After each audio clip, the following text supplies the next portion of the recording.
Sports Cycle Highlight Express. I'm your host, Donnie Dwyer. It snowed today. The wind chill kept it at 40 degrees, but the sun was shining, and that meant that softball could go on all across the Upper Peninsula, and we start on the diamond with Ishpeming and Negaunee. The Hematites hosted the Emeralds, who were looking to do some damage at the playgrounds. Top of the second, Negaunee down 2-1, but Sinead Corvilla serves up a wild pitch, and number 98, Sam Williams, comes in to score, and it's tied at 2 apiece. 1998 sure was a good year. A few batters later in the inning, the Emeralds rope a liner back to the mound that goes off the glove of Corvilla. 1 run scores, and it would be a 5-2 ball game after the 4-run inning. And in the bottom of the third, Corvilla helps out her cause at the dish. She ropes one down the line and left. She trots into second easily for a 2-bagger. She would then advance to third, and cleanup hitter Gabby Crowley does her job at the plate, singling the left, and the Hematites cut the deficit to 6-3. But the Emeralds were hot at the plate, and they would not be stopped. Top of the fourth, Ashley Menominee pops one to short, and Caitlin Corvilla couldn't judge the distance with the howling wind, and would go off her glove. Another run comes in to score, and it would be a 9-3 ball game. Negaunee in control. And the next batter would be Lindsay Knuth, and she connects with this riser, sends it to the gap in left, bringing home 2 more to cross the plate as she ends up at third. Sammy Williams also chipped in with a few RBIs and runs scored as the Emeralds take game 1 25-4. And in game 2, it was the same story as Negaunee blasted 25 runs across the plate to take game 2 25-9. From there, we go cross town to Lacombe Field in Negaunee. The Miners at home taking on the Model Towners in Game 2 of a doubleheader. In the first, 2 Miners in scoring position, and Nicole Richer was getting her money's worth at the plate as she loops one to left, bringing home a run to make it 3-0. Then Rosalie Anderson steps up to the plate for the second time in the inning with the sacks full, and when you are red hot like a rose in spring, it could sure help your cause. Number 14 hits this one to the fence in left, and then uses her wheels to truck around the bases for an inside the park grand slam. You don't see that too often. 9-0 Miners. And later in the inning, Sister Adina at the dish, and with a runner on third, she ropes one to center, which was deep enough for the sacrifice fly, as the Miners would score 13 runs in the first inning. But the Model Towners would get on the board. Ashley Anderson on the mound, and she would uncork a wild pitch, sending home the runner from third, but the Model Towners wouldn't put up enough runs as they fell 19-4 in Game 2.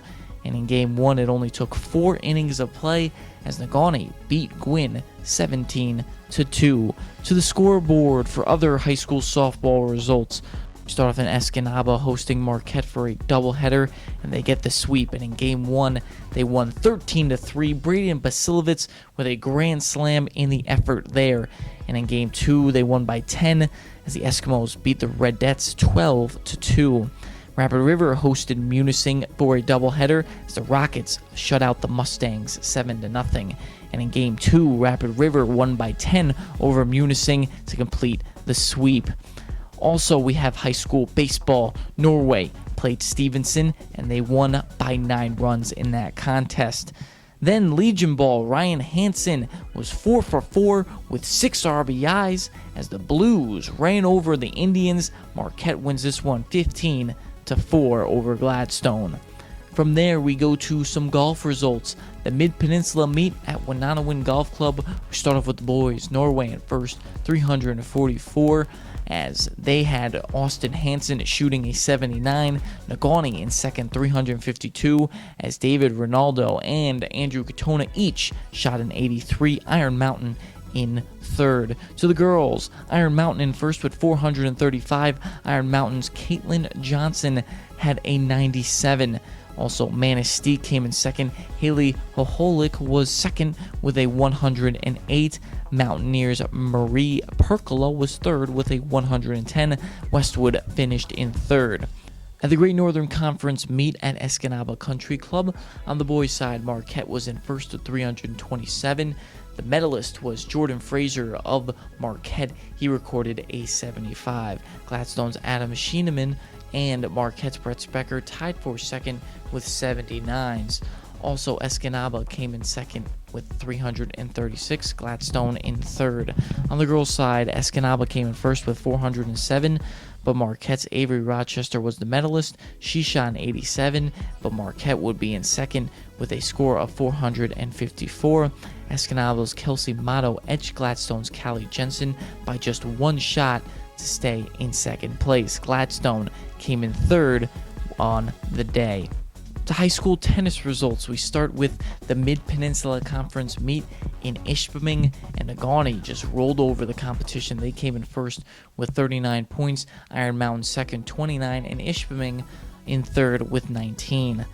And at the Great Northern Conference meet in Kingsford hosted and they did their business at home. They had 38 points, Marquette in second 23, and the White Cons had 21 to round out the top three. To high school track, the Great Northern Conference meet at Gladstone, big meet of the year. We start off with the boys' side as long jump was to the Braves' Justin Peterson, 21 feet 7 inches. Gladstone takes first, 108 points. Menominee in second, Marquette in third.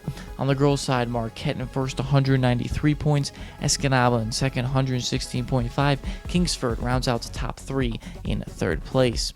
To the Mid-Peninsula Conference meet that took place at Norway this afternoon, and on the girls' side, Negaunee 158 points. That's good for first place. Ashley Veal of the Miners won both hurdle events to help out their cause, and Manistee finished in second with 134, and Gwynn in third. On the boys' side, Manistee and the Emeralds came out in first, 159, Negaunee 130, and Ishpeming rounding out the top three with 95. Well, that wraps it up for the second edition of the Highlight Express. I'm wearing this sweater because it was so cold outside. I got to show you how warm I have to stay inside to be able to do all these activities. But remember, go to the website, thesportscycle.com, for scores, highlights, and analysis, plus a new photo gallery every single day. I'm Donnie Dwyer. Have a good night.